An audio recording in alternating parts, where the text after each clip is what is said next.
everybody to know, and she was very passionate about this, and that was that the hoses at the Costco gas station are long enough to reach both sides of the car. So you don't need to wait in any special line for it, okay? Like, she was extremely passionate about it.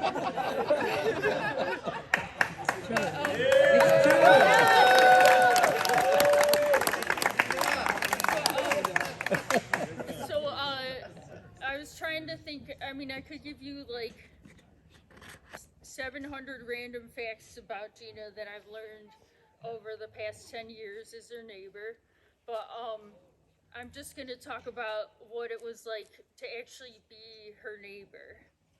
And I think I started actually caring about her and loving her like a long time before I met her, because we live in this old building and you can hear like everything from like my ceiling is her floor.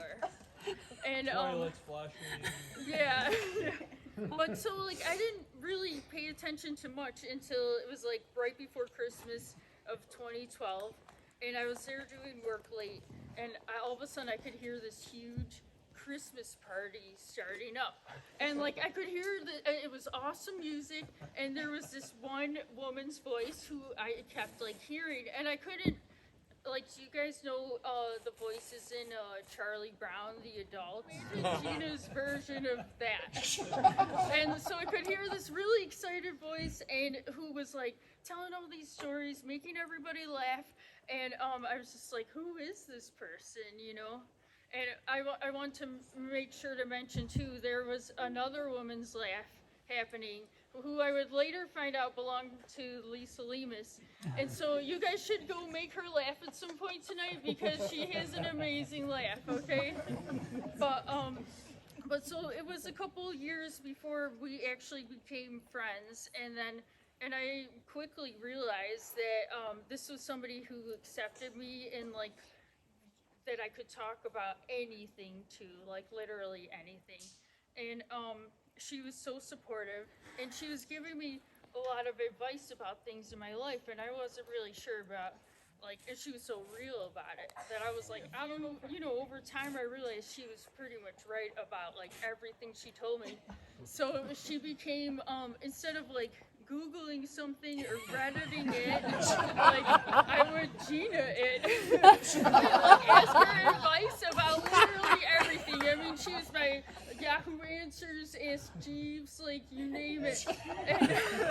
But like, I mean, she's incredible, and I mean, mom energy is like a really special thing, but it was like giving mom energy to somebody you haven't birthed is like a whole nother level.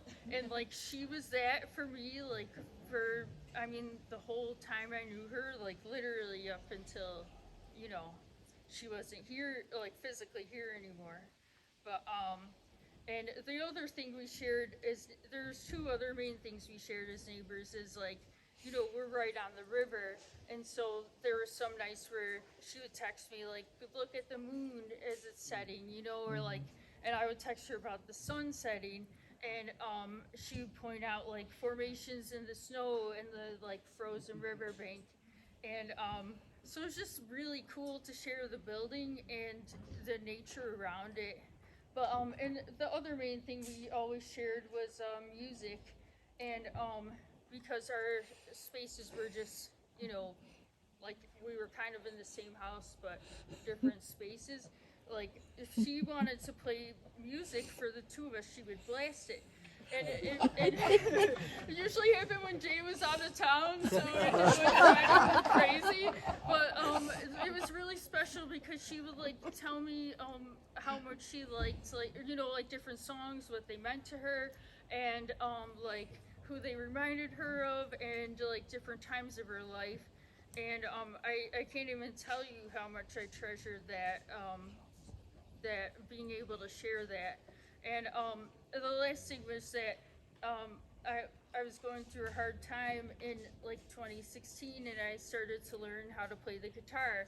and I would play a lot of times in my space, and I never thought that anybody would hear it, you know, or like anything. But then like I would play and I would get a text message like, beautiful, sounds great, and it was Gina like cheering me on, and you know, and she really supported me with that, and we just and one thing, like in 2019, she asked me to learn like a lot of her favorite songs on the guitar, and it was something that like I took really.